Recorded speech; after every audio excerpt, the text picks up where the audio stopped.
I was talking with a literary manager today, and she was talking to a group of writers and filmmakers, and she brought up an interesting point. And I thought, this is not just for writers, but it works for actors too, and it works for filmmakers too, because I had the same question asked of me when my film Worth was in the pool to be nominated for an Academy Award, which was, do you have a second act? And it doesn't mean, do you have a second act in the film? It means, what's your second act?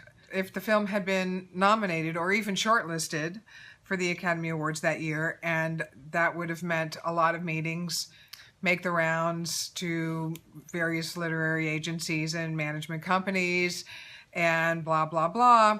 And the first question they would have asked would have been, what else have you got? And that's the question this woman said that she would ask today. If you submitted to her and she read your screenplay and she liked it, and then you came into her office and she met with you and she liked you, meaning she thought you could work together and she liked your personality and she thought you guys you would get along, the first question she would ask you is, what else have you got? Because she doesn't want to represent a writer who just has one script. The same could be said of an actor, either going in for representation or going in on an audition.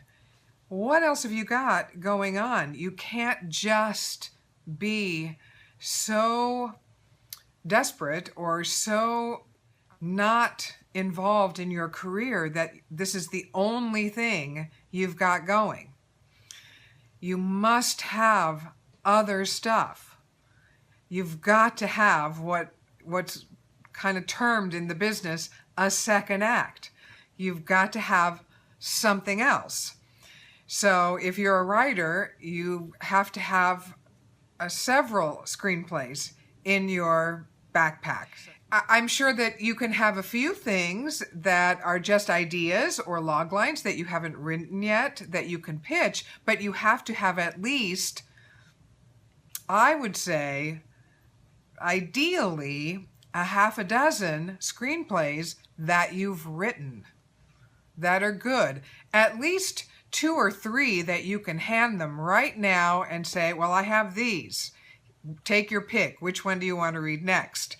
And then give them the log line and the synopsis of 2 or 3 other screenplays that you have, that you're proud of, that you're perfectly willing to have them read, and let them take their choice of which one they want to read.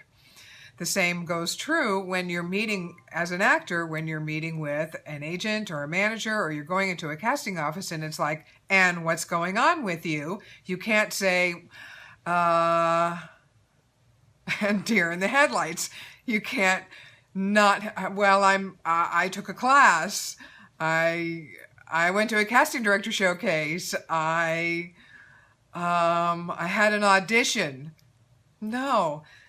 If you aren't constantly working, then you had better be creating content so that you can talk about, well, I'm working on a web series. I've got a short film that I'm producing. I've got whatever it might be. You've got something in the works that you're working on, that you're in the midst of, that you're doing.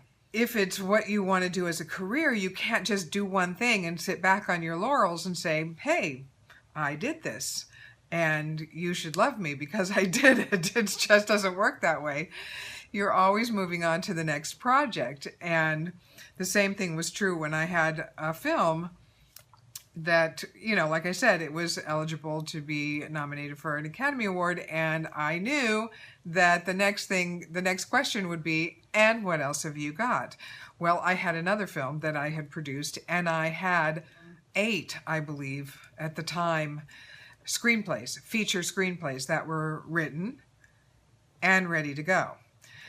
But when I was first posed the question, when it was like, and I knew I was making my run. I had qualified to be in that pool, and it's a very small pool. Usually from year to year the numbers changes, but that year was a pretty small pool. Out of the hundreds of thousands of films that are short films that are made each year, there were 65 films that year that were eligible.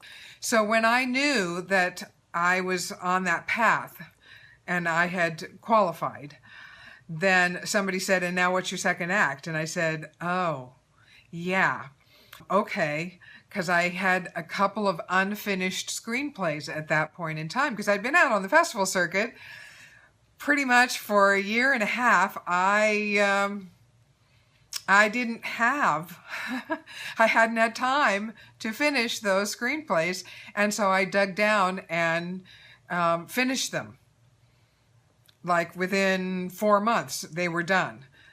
So that I would have them and I would have an ability to pitch those as well as the ones that I already had in my arsenal. So I just wanted to make sure that I had those in addition to the other ones that I already had, because I knew those were really hot and I wanted to be able to pitch those, and I didn't want to pitch them as incomplete. I wanted to pitch them as complete and ready to go. So it's just the way it is. It's just the way it goes. Most people in this business understand that if you've only written one screenplay, that's really great, but you get better the more you do.